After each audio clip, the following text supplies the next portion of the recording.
Third question பாருங்க. Suresh won a parallelogram shaped trophy in a state level chess tournament. அதாவது சுரேஷ் என்ன பண்ணுறான்னா ஒரு ஸ்டேட் லெவல் செஸ் டோர்னமெண்ட்டில் வந்து ஒரு பேரலோகிராம் ஷேப் உள்ள அந்த ட்ராஃபி வந்து அவன் வின் பண்ணுறான். ஹீ நோஸ் தட் அவனுக்கு தெரியும் அதோட அந்த ட்ராஃபியோட ஏரியா எவ்வளோனா 735 ஸ்கொயர் சென்டிமீட்டர் இருக்குது. அண்ட் இட்ஸ் பேஸும் வந்து 21 சென்டிமீட்டர் தெரியும். What is the height of that trophy? ஓகேவா, இந்த ட்ராஃபியோட ஹைட் மட்டும் கேட்குறாங்க.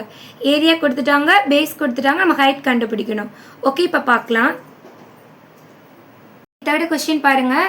அதாவது பேரலோகிராம் ட்ராஃபியோட ஏரியா கொடுத்துட்டாங்க 735 ஸ்கொயர் சென்டிமீட்டர், பேஸும் வந்து 21 கொடுத்துட்டாங்க. நம்மளை என்ன கண்டுபிடிக்க சொல்லியிருக்காங்கன்னா ஹைட்டு. ஹைட் நம்மளுக்கு தெரியாது. ஸோ நம்ம ஹைட்டு தான் என்ன பண்ணணும், கண்டுபிடிக்கணும். இப்போ அது ஃபார்முலா என்ன ரைட் பண்ணிவிட்டு A is equal to B into H right பண்ணிட்டேன். நெக்ஸ்ட் நம்மளுக்கு ஹைட்டு தான் வேணும், அதனால் இந்த ஃபார்முலா அப்படியே சேஞ்ச் பண்ணிக்கிறேன். B into H equal to Aன்னு எழுதிக்கிறேன். பேஸ்க்கு வந்து 21 எழுதியாச்சு. ஹைட் தெரியாது, அப்படியே வச்சுக்கோங்க. ஏ வந்து கொடுத்துருக்கு 735 இருக்குது. நெக்ஸ்ட் ஹைட் மட்டும் கண்டுபிடிங்க. இதை அப்படியே வச்சுட்டு ஈக்குவல்ட்டுக்கு இருக்கிறது இந்த பக்கம் இருக்கிறத நம்ம சேஞ்சே பண்ணக்கூடாது. 735 அப்படியே எழுதிக்குங்க. இந்த மல்டிபிள் 21 இருக்குது, இந்த பக்கம் வந்து டிவைட் 21 ஆயிரும். இப்போ நம்ம டிவைட் பண்ணால் நம்மளுக்கு என்ன வருதுன்னு பாருங்கள். இப்போ 21 நான் 1 டைம் போட்டால் 21 2 சார் 42 வரும். இப்போ 22 3 சார் போட்டால் எனக்கு 63 வருது. 21 4 சார் போட்டு 84 வருது. அப்போ நம்ம 84 இதோட பெரிய நம்பர் 4 போட்டு 84 போட முடியாது, அதனால் 3 தான் நம்ம போடுறேன். 3 போட்டால் 321 சார் 63 வருது. மைனஸ் பண்ணால் 10.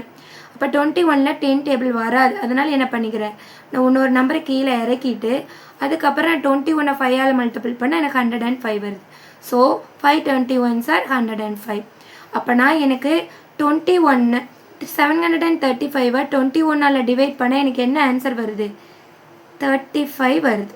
ஓகேவா, அப்போ நான் height is equal to 35 centimetre நம்ம கண்டுபிடிச்சாச்சு. ஓகேவா, ஓகே. அவங்க என்ன கேட்குறாங்க, இந்த ட்ராஃபியோட ஹைட்டு தான் கேட்குறாங்க. So the height of the trophy is என்ன வரும், 35 சென்டிமீட்டர். அவ்வளோதான் இந்த சம். அதாவது ஏரியாவும் பேஸும் கொடுத்துருக்காங்க, நம்ம ஃபார்முலா அப்படியே சப்ஸ்டியூட் பண்ணிவிட்டு ஹைட் டிவைட் பண்ணி கண்டுபிடிக்கிறோம். கண்டுபிடிச்ச ஹைட் என்ன வருது, 35 சென்டிமீட்டர் கிடைக்குது. ஓகே, இப்போ தேர்ட் சம் உங்களுக்கு புரிஞ்சிருக்கும்னு நினைக்கிறேன். ஓகே, அதாவது பேஸோ ஹைட் கொடுத்துருந்தா நம்ம என்ன பண்ணலாம், ஈஸியாக ஏரியாவுக்கு B into H மல்டிபிள் பண்ணிடலாம். அப்படி பேஸோ ஹைட்டோ கொடுக்கலனா ஏரியாவிலேருந்து கொடுத்துருக்கிற பேஸை டிவைட் பண்ணிட்டீங்கன்னா ஹைட் கிடச்சிடும். இப்போ ஹைட் வேணும்னா பேஸ் வேணும்னா என்ன பண்ணலாம், ஏரியாவிலேருந்து பேஸை நம்ம டிவைட் பண்ணிவிட்டு அப்போ ஹைட் கிடச்சிடும். ஏதாவது ஒன்று பேஸோ ஹைட் கொடுக்கலனா ஏரியாவிலேருந்து டிவைட் பண்ணிடுங்க. ஓகே, நெக்ஸ்ட் ஃபோர்த் சம் பார்க்கலாம்.